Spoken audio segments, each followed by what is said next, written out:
Bonjour. Donc, je suis très heureux de me retrouver ici à l'invitation de Gilles Dewecq et après la présentation de Madame Audouard. Donc, je voudrais vous parler aujourd'hui d'un jeu qui s'appelle, le nom a été donné en fait par un mathématicien qui s'appelle Jean Brett, à un problème de combinatoire étudié de façon classique dans les années 50. Ça va me donner l'occasion donc de parler un tout petit peu de ce qu'est la combinatoire, mais très brièvement puisque l'objet de la conférence c'est vraiment de parler du jeu. Donc ce bref aperçu va m'amener en fait à dire un peu ce qu'est la combinatoire. Les mathématiques se décomposent en grands domaines. La combinatoire est l'un d'entre eux d'une certaine façon, avec la géométrie, avec l'analyse, avec les probabilités, l'algèbre bien sûr. Et alors c'est un domaine qu'on peut définir un petit peu comme l'étude de toutes les configurations d'objets mathématiques. Et alors les mathématiciens tiennent beaucoup à ce qu'on ne les réduise pas à manipuler des nombres, mais aussi à manipuler des formes, mais ils manipulent aussi des structures en général, des diagrammes, et quelquefois on arrive à les réduire à des descriptions par des nombres, mais pas toujours. Donc c'est une chose importante de penser qu'il y a des objets mathématiques très divers, et la chose très importante pour la combinatoire, c'est qu'on s'intéresse toujours à un nombre fini d'objets. Donc ce côté fini, ça donne toujours l'impression qu'après tout, on n'a qu'à faire la liste exhaustive de tous les cas possibles, ou de tous les objets possibles, puis on aura fini. L'ennui, c'est que très vite, ces nombres deviennent tellement grands qu'on n'arrive plus à les nommer.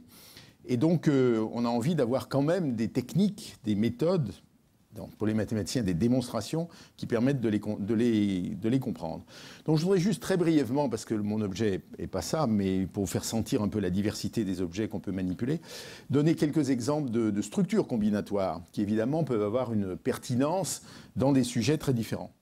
Par exemple, sujet combinatoire très classique, les coefficients du binôme, et ce qu'on appelle le triangle de Pascal, je vais en dire un mot, qui évidemment est très important en algèbre, mais très important aussi dans d'autres sujets, et donc en combinatoire strictement.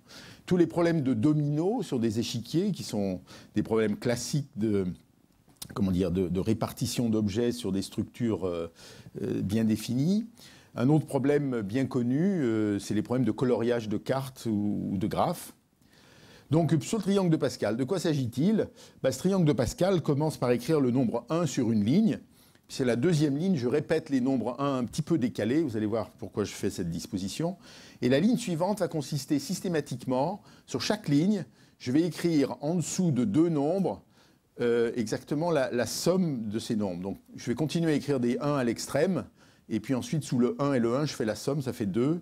Donc, vous voyez que la ligne suivante, qui va être la quatrième, en fait, la troisième, la première, j'ai envie d'appeler la zéroième. Donc, vous voyez que je vais commencer par un 1, puis ensuite, il y a 3 parce que c'est 2 plus 1, puis ensuite, il y a 3 parce qu'il y a 2 plus 1, et ensuite, il y a 1. Et je continue comme ça, donc 1, 4, 6, 4, 1, 1, 5, 10, 5, 1, donc on peut continuer longtemps. Et alors, en fait, qu'est-ce que ça représente? Pourquoi c'est lié à de l'algèbre? Eh bien, tout simplement, si je m'intéresse à une opération mathématique simple qui consiste à ajouter deux lettres, X et Y, qui peuvent être n'importe quoi, et vous verrez que je m'en servirai tout à l'heure pour faire quelque chose.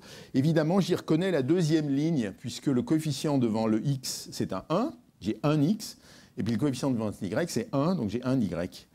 Et alors, le triangle de Pascal est rigoureusement lié au développement des puissances de X plus Y. Quand je prends X plus Y, que je le multiplie par lui-même, je trouve X au carré, donc avec un coefficient 1, je trouve 2 fois XY, je trouve en fait XY et YX, mais les nombres, quand je les multiplie dans un ordre, dans un autre, ça ne change pas, si c'est des nombres que je prends.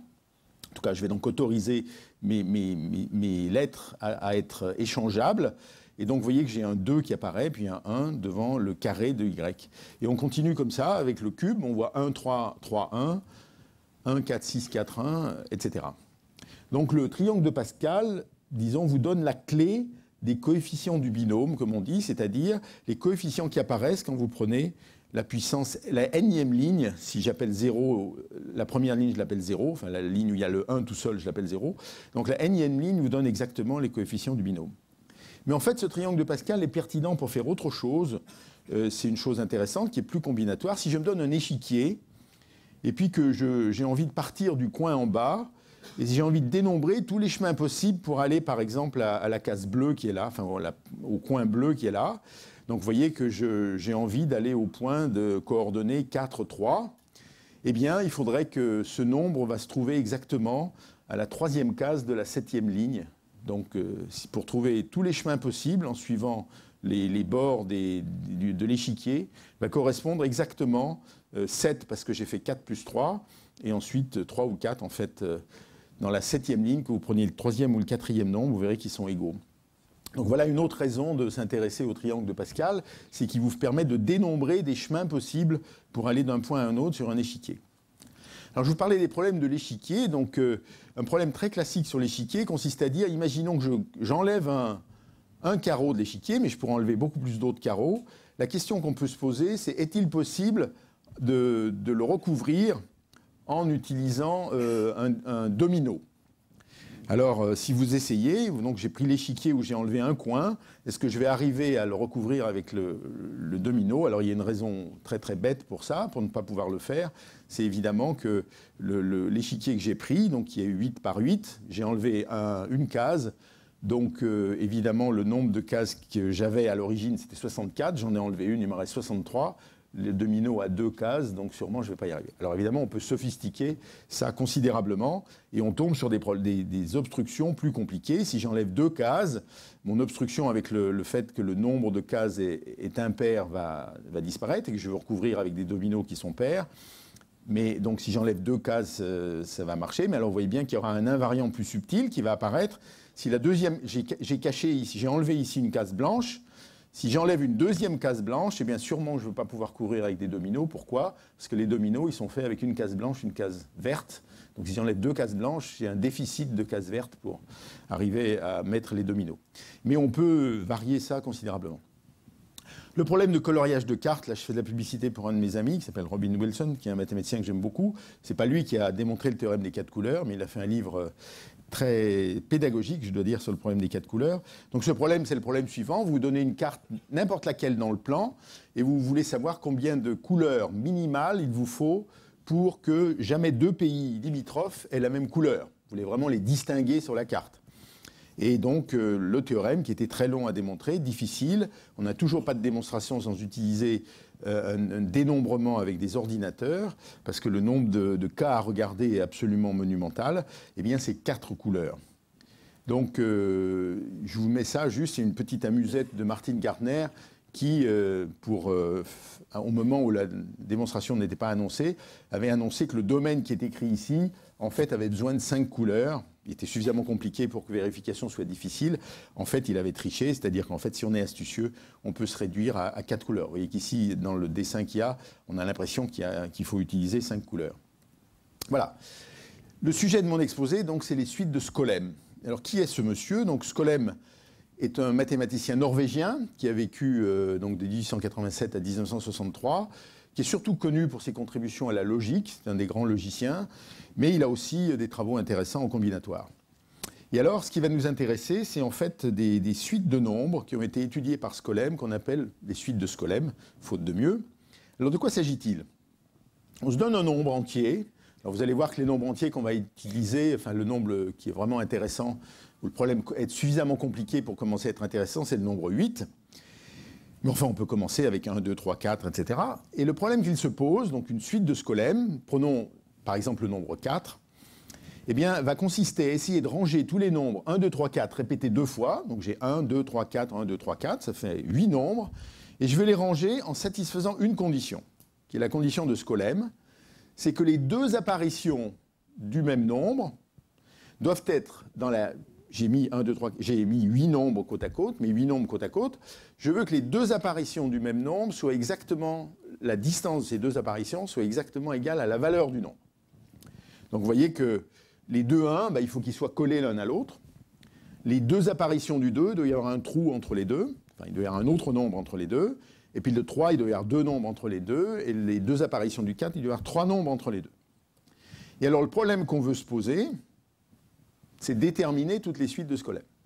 C'est-à-dire, un nombre étant donné, par exemple 4, dire toutes les façons d'organiser les 8 nombres 1, 2, 3, 4, 1, 2, 3, 4, de telle sorte que je satisfasse la condition de Skolem.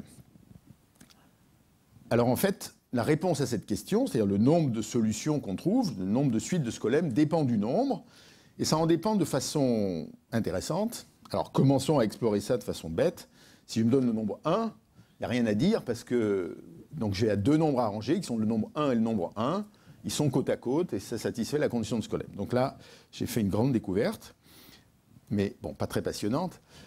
Pour le nombre 2, c'est évident qu'on ne va pas pouvoir faire des suites de Skolem avec 2. Pourquoi? Parce que je dois ranger 1, 2, 1, 2. Les 2 1 doivent être côte à côte. Les 2 2 doivent être avec juste un nombre entre les deux, mais les 2 1 ils sont côte à côte, donc je ne peux pas rentrer les deux. Donc avec le nombre 2, c'est impossible. Bon. Alors qu'en est-il avec les nombres 3, 4, 5? Donc c'est en gros ce qu'on va explorer ensemble ce matin, c'est qu'est-ce qu'on peut dire sur 3, sur 4, sur 5, etc. Vous allez voir qu'on va passer un peu plus de temps sur 8.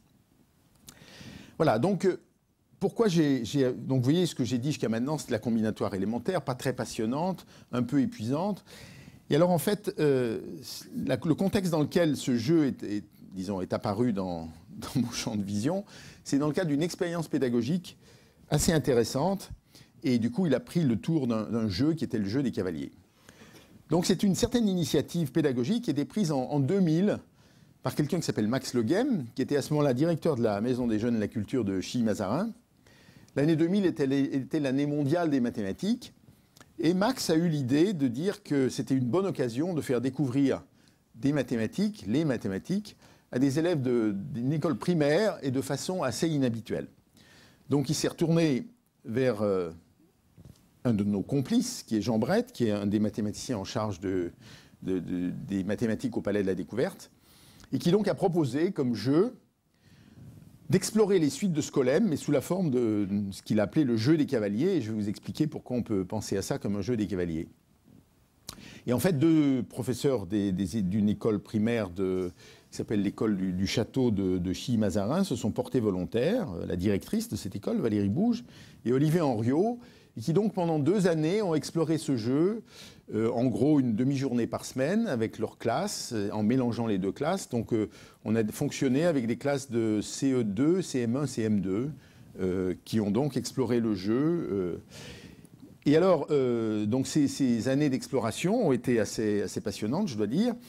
Et en fait, on a rencontré un certain nombre de difficultés. La première, qui n'était pas tout à fait évidente, c'était de convaincre les parents que c'était une expérience intéressante. Beaucoup craignaient que les enfants n'allaient plus du tout calculer. Alors qu'évidemment, c'est exactement le contraire qui s'est produit, puisque vous allez voir que pour explorer le jeu, on a besoin de jouer avec les nombres en permanence, de compter, de calculer, etc. Il a fallu convaincre la hiérarchie de l'éducation nationale, ce qui n'a pas été non plus tout à fait simple. Mais enfin, on est arrivé au bout de notre aventure grâce à l'enthousiasme des élèves. Une des choses qu'on leur a fait faire pour parler de mathématiques, donc du coup, c'est de visiter l'institut dont je suis le directeur, qui s'appelle l'Institut des hautes études scientifiques, qui est un institut de recherche. Mais c'était très intéressant, grâce à une préparation tout à fait astucieuse faite par les professeurs, de voir la motivation des élèves pour rencontrer des mathématiciens professionnels, de s'étonner de la façon dont ils travaillaient. Et du coup, il y avait en fait, la chose la plus difficile, c'était de les faire partir, parce qu'ils voulaient rester à l'Institut. Jean Brett a énormément contribué à ça, et en plus, les enseignants, bien sûr, ont été très, très motivés et ont vraiment fait cette exploration. Et en particulier, la chose qui était tout à fait intéressante, c'était au-delà du jeu, il s'agissait de bâtir sur le jeu pour vraiment exploiter des idées mathématiques et de faire toucher du doigt, en particulier, chose fondamentale en mathématiques, qui est la notion de preuve. Pourquoi, quand on n'arrive pas à faire quelque chose, par exemple, on peut prouver que quelque chose est impossible. Et bon, finalement, on est arrivé au bout. Pas mal de gens se sont impliqués dans ce processus. Les gens de la MJC de Chilly-Mazarin, entre-temps, Max Le Guem avait quitté son poste, donc Éric Chevreau, qui en est le sous-directeur, a pris le relais. Un certain nombre de gens se sont impliqués localement. Il y a eu toute une équipe qui ont travaillé pour faire un film. Donc tout ça a été aussi organisé pour qu'on ait des archives d'une certaine façon. Et ce que je vais vous présenter maintenant, c'est donc le jeu des cavaliers tel qu'il a été mis en musique dans une forme qui va être bientôt disponible sur Internet par un des responsables du centre départemental, excusez-moi pour la faute d'orthographe, de documentation pédagogique, Jean-Luc Gaffard. Donc je vais vous montrer un petit peu comment on peut jouer avec le jeu des cavaliers. Donc la première chose qu'on va faire, j'espère que ça va marcher. Voilà, donc tout le monde voit le jeu des cavaliers, donc on va commencer le jeu. Alors, donc ce qu'on nous propose d'abord, c'est de choisir le nombre de cavaliers. Alors évidemment, 1, on a vu qu'il n'y avait pas grand-chose à dire. 2, c'était pas très intéressant. On peut commencer par 3. Donc vous voyez ce que le jeu me propose, c'est les 3 cavaliers. Alors pourquoi ça se présente comme des cavaliers? Parce qu'on peut imaginer que les 2 parties sombres, là, les bleus plus sombres, sont vraiment les jambes du cavalier. Et puis plus le nombre est grand, plus le cavalier a les jambes écartées d'une certaine façon, plus il est volumineux. Donc quand vous regardez le jeu avec 3, ben, en fait, commençons par placer le 3. Voilà. Et alors maintenant, il faut que je place le 2 et le 1. Alors quand on réfléchit, tout de suite, on voit que à cause de mon cavalier 3, il me laisse un double espace ici, que vous voyez là. Donc je peux y mettre facilement le cavalier 1. Donc là, il n'y a pas de souci. Mais ce qui me reste comme place après, je suis bien embêté parce que je ne peux pas mettre le cavalier 2. Bon. Et puis si j'avais voulu mettre le cavalier 2 ici, il y aurait eu un problème parce qu'il marcherait sur les jambes du 3, sauf à ce que je le mette en fait là. Là, je peux, mais alors, vous voyez bien que le 1, c'est fini, parce qu'ils sont au debout. Donc, visiblement, quand le 3, le cavalier 3 est à une extrémité, il n'y a pas moyen d'y arriver.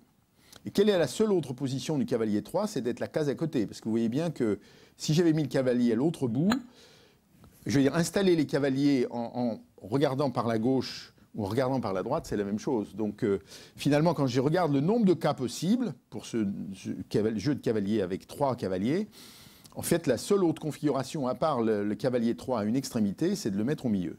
Alors, qu'est-ce qui se passe ici? Est-ce que j'ai une chance? Alors, visiblement, ça m'invite à mettre le cavalier 2 ici. Mais manque de chance, je ne peux plus caser le cavalier 1. Donc, je tombe sur le problème on avait vu que pour 1, il n'y avait pas vraiment de jeu, c'était banalité affligeante. Pour 2, on n'y arrivait pas du tout. Et pour 3, on n'y arrive pas. Ça commence à devenir inquiétant. Et en fait, on a exploré toutes les positions possibles. J'ai essayé d'être systématique. J'ai regardé toutes les positions possibles du cavalier 3. Et donc, je me suis rendu compte qu'il n'y avait pas moyen, en fait, avec 3 cavaliers, de résoudre le problème de scolème. Donc, il n'y avait aucune suite de scolème pour le nombre n égale 3. Alors, passons au cas 4. Alors, le cas 4, vous allez voir tout de suite que, bon, on va commencer un peu banalement en mettant le 4 ici. Le 3, bah, écoutez, je ne peux sûrement pas le mettre là, donc je peux le mettre ici, par exemple. Ça va bien.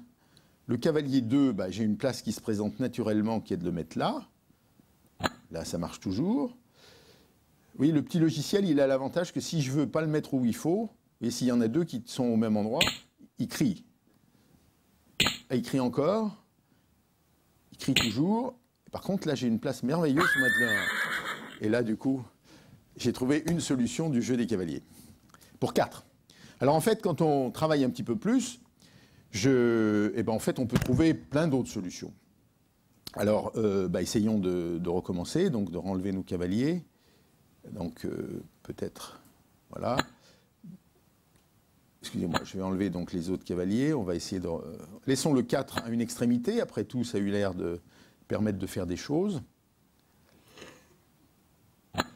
Alors, une autre solution donc, je garde le 4 placé où il est. Alors, une autre... Tout à l'heure, vous vous souvenez où j'avais mis le 3. Donc, cette fois, je peux essayer de mettre le 2. Après tout, le 2, il va là. Je peux le caser, puisque j'ai 3 espaces. Et donc, maintenant, ce que ça me donne comme idée, c'est de mettre le 3 ici. Ça marche. Et puis, j'ai juste la place qu'il me faut pour mettre le 1 ici. Et ça, c'est une solution différente du précédent. Ah non, non, excusez-moi, j'ai refait la même, c'est pas bien. Donc, c'est pas ça que je voulais faire. Donc, j'ai pas été assez vigilant. Donc, voilà le 3, voilà le 2, voilà le 1, je les ramène au bout. Donc, il fallait pas que j'essaye de mettre le 3 là. Donc, essayons de mettre le 3 ailleurs. Excusez-moi, je voulais prendre le 3. Alors, prenons le 3. Donc, si on essaye de le mettre ici... Ah bah oui, voilà, j'ai trouvé une nouvelle solution, puisque le 2 peut aller ici, il n'y a pas de protestation, et le 1, bah, j'ai juste la place de le mettre là. J'ai trouvé une autre solution. Donc voilà, vous voyez, en plus, le logiciel a le bon goût de me faire la liste des solutions, je peux même les sauver si je veux. Donc vous voyez, donc on peut sauvegarder les solutions qu'on trouve. Voilà, donc on peut explorer le jeu avec ce petit logiciel, évidemment. Vous pouvez le faire comme vous voulez, vous pouvez faire ça avec sur du papier. Vous pouvez le faire ça avec des petites constructions en bois de cavalier que vous empilez. La seule chose qu'il faut toujours bien vérifier, donc vous voyez la règle du jeu, hein, c'est que j'ai mes 8 places. À chaque place, je dois avoir une seule jambe de cavalier. Donc là, j'en ai bien qu'une, j'en ai une, j'en ai une, j'en ai une, j'en ai une, j'en ai une, j'en ai une, j'en ai une. Voilà, donc ça me donne finalement une solution. Et la façon de stocker les solutions, soit c'est par un petit montage où vous gardez ce petit échafaudage que vous avez en bas ici, soit vous écrivez ça, c'est un petit peu plus abstrait, qui est la suite des valeurs des nombres, c'est-à-dire 4, parce que j'ai la jambe du cavalier 4, 1, 1, parce que j'ai les jambes du cavalier 1, 3, puisque j'ai la jambe du cavalier 3, la première jambe du cavalier 3, 4, je viens de terminer le cavalier 4, le cavalier 2 commence, le cavalier 3 se termine et le cavalier 2 se termine. Donc comme ça, on a donc fabriqué une suite de scolèmes. Là, j'en ai fabriqué 2. Alors ce qui est intéressant, c'est évidemment d'explorer ce jeu avec plus de nombres. Là, tel que le logiciel est fait, on ne peut pas aller au-delà de 8. Donc c'est ça le jeu. Et alors évidemment, ce que je ne vais pas... Je vais juste essayer de faire pour vous. Essayons de regarder avec 6 ce qu'on peut faire. Donc je vais essayer un peu. Donc voilà, 6, je le mets dans un coin, pourquoi pas, on peut essayer comme ça. 5, le premier endroit où je peux le mettre, c'est ici. 4, un endroit où je peux le mettre, c'est là. Et puis après, il me reste 3, 2, 1 à caser. On commence à avoir des difficultés parce que le 3, vous voyez bien qu'à cause de mon empilement de 3 ici, je ne peux pas le mettre ici parce qu'il ne serait pas assez large pour aller de là à là. Donc il n'y a pas de doute que le seul endroit où je peux mettre le 3, c'est là. Mais oui, je suis bien embêté parce que les 2 seuls espaces qui me restent, c'est 2 voisins là et 2 voisins là, mais ça irait bien pour celui-là. Ça ira bien pour le 1, mais par contre le 2, ça ne marche plus. Et donc il va crier. Et alors en fait, quand vous poursuivez votre exploration du jeu des cavaliers avec 6 cavaliers, enfin avec 6 cavaliers, oui absolument, eh bien on se rend compte qu'on n'y arrive pas. On se rend compte qu'on n'y arrive pas, et alors on commence à se poser des questions. Qu'est-ce qui arrive? Si on se pose le problème avec 7, et je vous laisse explorer ce cas-là, vous allez voir qu'on a des difficultés. Alors effectivement, 8, c'est le bonheur, on trouve beaucoup de solutions. Donc voilà ce que je voulais vous faire partager, cette exploration du jeu de cavalier à ce niveau-là. On peut donc, avec ce petit logiciel qui normalement bientôt devrait être sur le site du CRDP, donc disponible pour tout le monde, on devrait pouvoir explorer le jeu des cavaliers plus complètement.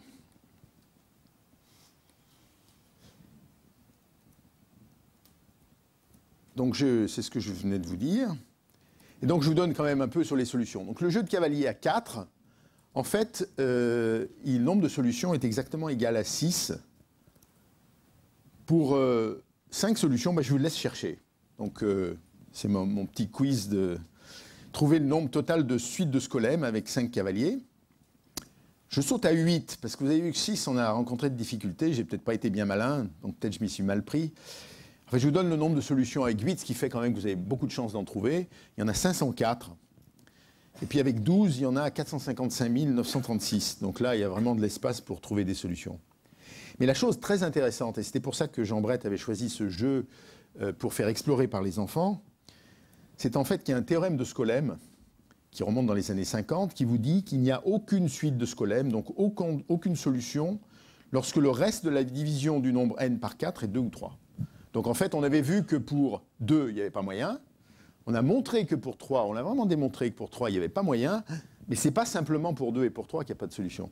Il n'y a pas de solution pour 6, il n'y a pas de solution pour 7, il n'y a pas de solution pour 10, il n'y a pas de solution pour 11, il n'y a pas de solution pour 14, il n'y a pas de solution pour 15, etc. Et c'est une jolie démonstration, pas très difficile en fait, probablement un peu difficile pour être trouvée par des enfants du primaire. En tout cas, les élèves de l'école primaire là, ont vraiment exploré le jeu avec 6, ont vraiment compris pourquoi c'était impossible, n'ont pas vraiment démontré, mais ont vraiment compris ce qui faisait que 6 était fichu de telle sorte qu'on n'arrivait pas à le trouver.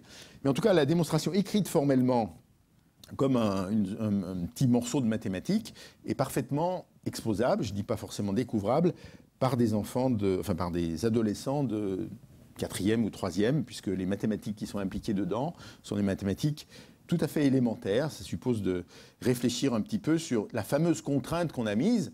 La contrainte qu'on a mise, je vous la rappelle, c'est que quand je regarde les cases de 1 à 8, quand je regarde les deux cases qui correspondent à la même valeur du nombre, leur distance est égale à la valeur du nombre. Donc il faut jouer sur le fait que dans une place limitée, donc j'avais pris l'exemple de 4, enfin donc prenons l'exemple de 6 puisque c'est un cas qui va être obstrué, quand vous avez vos 12 cases, eh bien vous avez la contrainte qu'il y a forcément le nombre... Il y a forcément le nombre 1 apparaît sur des cases voisines, le nombre 2 avec 1 de distance, etc. Donc il faut jouer sur l'accumulation de ces distances obligatoires et on arrive à démontrer ce joli théorème de Skolem.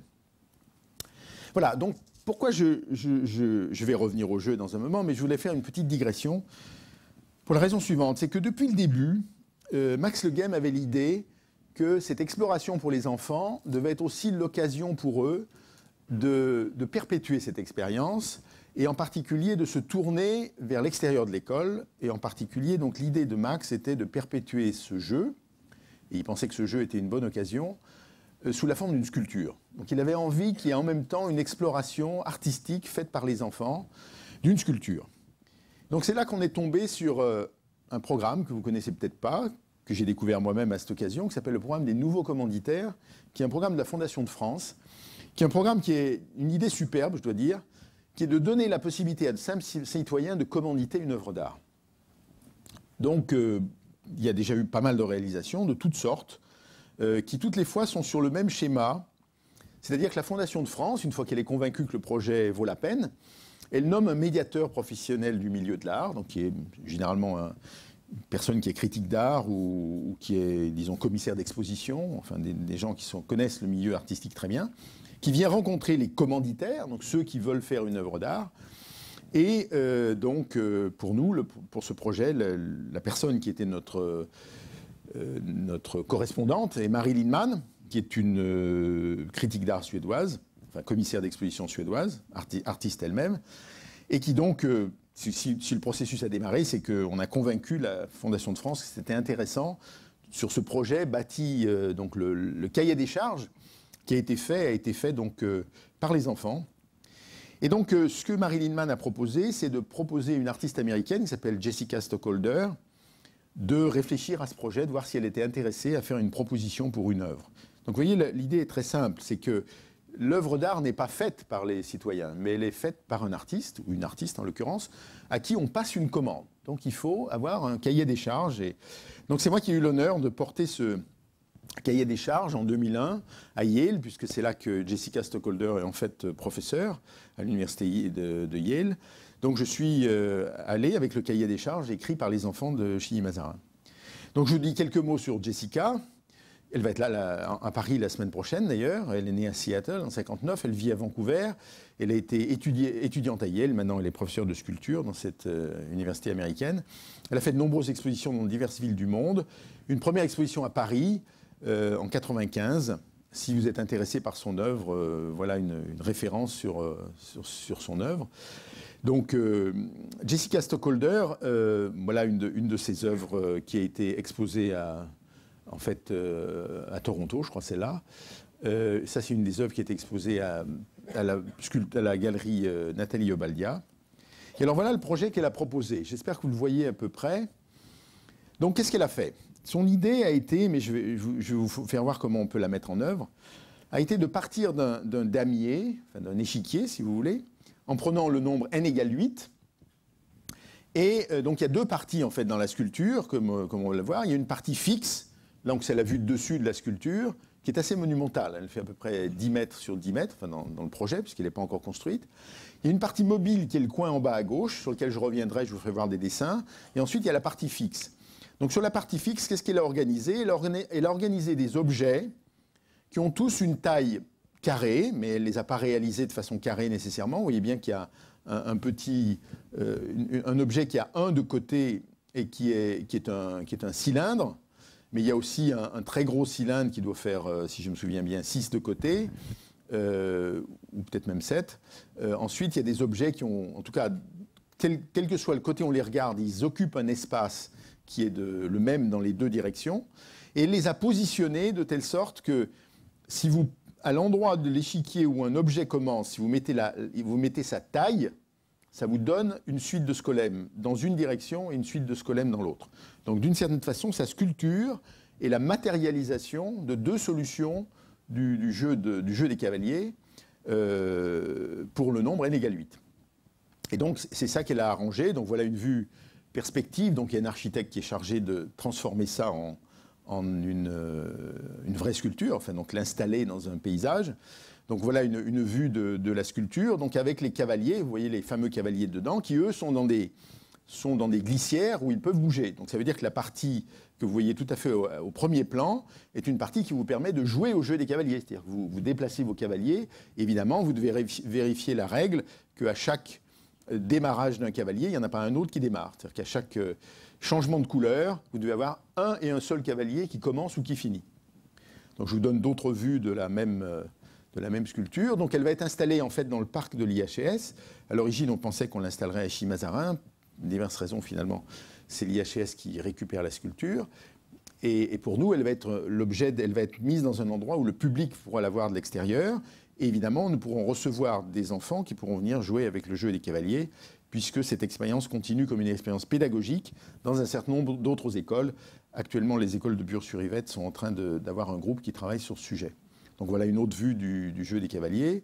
Voilà, l'inauguration est prévue, excusez-moi, c'est pas le 10 mai, c'est le 20 mai. Donc je me suis trompé, c'est une faute de frappe. Donc voilà une autre vision un peu. Donc les masses sont aussi dans des matériaux très variables. Ça faisait partie du jeu qu'a joué Jessica Stockholder pour donner une variété. Donc là, vous voyez un petit peu mieux les cavaliers, qui sont donc des choses qui circulent dans ces glissières et qu'on peut donc positionner correctement pour voir si on a trouvé une solution du jeu des cavaliers.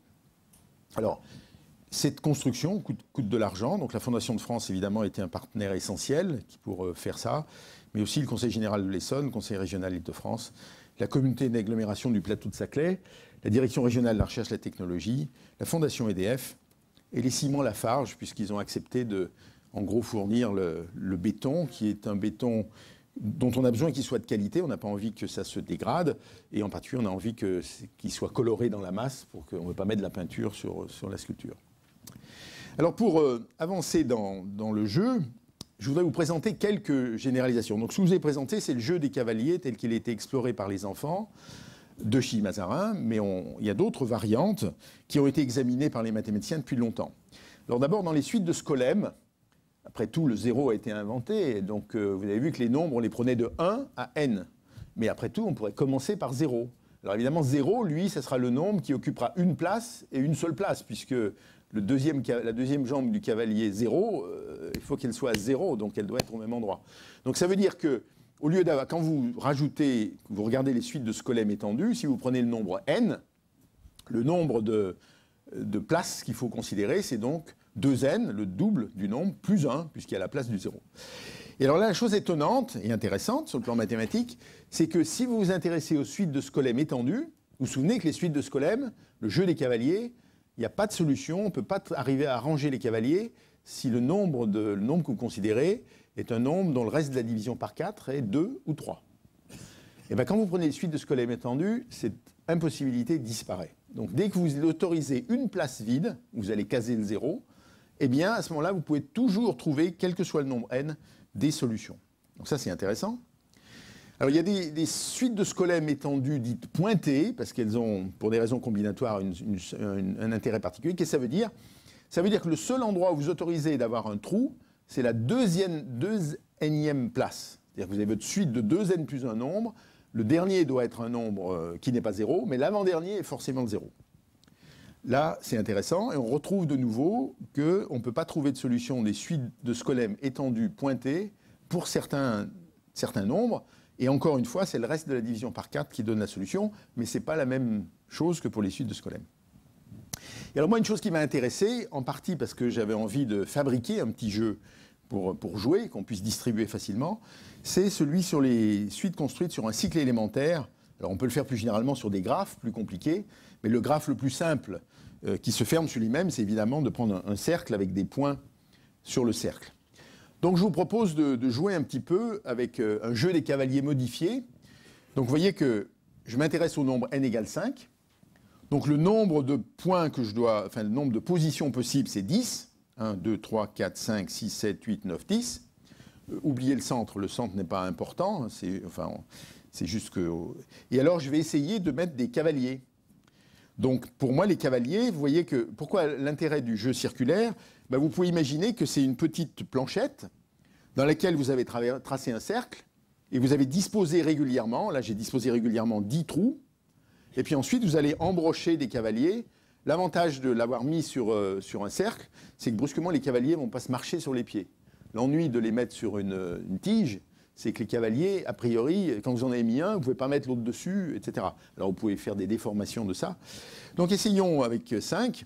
Alors ça c'est facile de voir que le cavalier le plus grand, forcément c'est un diamètre, et que vous le mettiez n'importe où, il n'y a pas beaucoup de... ça ne fait aucune différence. Donc mettons-le. Là je viens de mettre le cavalier avec 4. Je mets le cavalier avec 3. Je mets le cavalier avec 2. Voilà une solution pour 5. Et alors, ce que je voudrais vous montrer, pourquoi je mets cette flèche, mais vous voyez bien que si je coupe mon cercle exactement à l'endroit où la flèche traverse le cercle, vous voyez bien que je viens de refabriquer un jeu des cavaliers que j'ai envie d'appeler linéaire, c'est-à-dire qui va sur une droite, parce que vous voyez bien qu'à ce moment-là, si je regarde les nombres que j'ai, donc je pars de ce cavalier-là, donc c'est le cavalier 4, 5, 1, 1, 4, 3, 5, 2, 3, 2. Donc vous voyez que si je coupe là, eh bien je retrouve une solution du jeu des cavaliers à 5. Mais ce qui est intéressant, c'est que cette solution que j'ai trouvée du jeu des cavaliers circulaires, en fait, elle n'a pas que cette... elle ne donne pas lieu qu'à cette solution linéaire. Je peux aussi couper à un autre endroit. Et vous voyez que si je coupe à cet endroit-là, la suite que je trouve, c'est la suite, si je prends le sens positif des mathématiciens, contraire aux aiguilles d'une montre. Donc je pars du bleu, donc j'ai 3, 5, 2, 3, 2, 4, 5, 1, 1, 5. D'accord ? Donc vous voyez, j'ai trouvé une autre solution du jeu des cavaliers à 5 qui correspond à la même solution circulaire. Donc ça veut dire que si je m'amuse à dénombrer le nombre de suites de scolem ordinaires ou le nombre de suites de scolem sur le cercle, je ne vais pas trouver la même réponse, puisque visiblement, la même suite circulaire va donner lieu, en fait, à deux suites. Alors, un autre exemple que je voudrais vous donner, donc toujours avec 5. Alors voilà, je vous ai fait apparaître les suites ordinaires que ça donne. Voilà, avec cette solution circulaire, je trouve en fait 3 solutions linéaires. Et alors, il y a une question qui se pose, naturellement, c'est de se dire, mais est-ce qu'il est possible que les cavaliers soient disposés sur le cercle de telle sorte que je puisse... Vous voyez bien que ce qui me permet de couper, c'est que je puisse accéder au centre. C'est pour ça que j'ai mis ces flèches qui pointent vers le centre. L'endroit où je peux ouvrir mon cercle, c'est le moment où je peux accéder au centre. Et donc, est-il possible d'organiser les cavaliers pour que je ne puisse pas accéder au centre? Alors, c'est un petit travail, vous pouvez regarder, c'est que pour les cavaliers à 4 et 5, pour lesquels il y a plein de solutions, eh bien, on peut toujours accéder au centre. Question intéressante, qu'est-ce qui se passe pour les cavaliers circulaires avec 6 et 7? On a vu que pour les cavaliers, disons, ordinaires, les suites de scolem ordinaires, il n'y avait aucune solution pour 6 et 7. Et donc, en fait, on peut démontrer la même chose. C'est-à-dire que, en fait, si vous décrivez bien la démonstration du fait qu'il n'y a pas de solution pour le jeu des cavaliers à 6 et 7, vous trouvez aussi qu'il n'y a pas de solution pour le jeu des cavaliers circulaires à 6 et 7. Donc c'est pour ça que je vous propose 8. Donc je vous donne une solution du jeu des cavaliers. Voilà. Voilà une solution du jeu des cavaliers circulaires. Et vous voyez que là, j'ai 2 façons de couper le cercle qui vont me donner 2 solutions du jeu des cavaliers, enfin 2 suites de scolem ordinaires, donc 2 solutions du jeu des cavaliers à 8. Je vous donne une autre solution maintenant, et vous allez voir pourquoi elle m'intéresse. Excusez-moi, je suis allé trop vite. Pourquoi est-ce qu'elle est intéressante, cette nouvelle solution que je vous donne? Ben, vous voyez qu'il n'y a pas moyen d'accéder au centre, il y a un endroit où je puisse couper, il y a toujours un cavalier qui en fait m'empêche que je coupe. Donc voilà une solution du jeu des cavaliers circulaires qui n'a aucune, auquel ne correspond aucune suite de scolème ordinaire. Aucune solution du jeu des cavaliers linéaire. Donc ça c'est intéressant, alors on peut en fabriquer d'autres. Je vous en donne une autre. Excusez-moi, je suis allé trop vite. Là c'est pareil. Dès que vous voulez accéder au centre, il y a toujours un cavalier qui vous empêche. Donc le premier nombre pour lequel on voit une différence de nature entre le jeu des cavaliers linéaires et le jeu des cavaliers circulaires, c'est 8. Je crois que j'en ai encore une ou deux.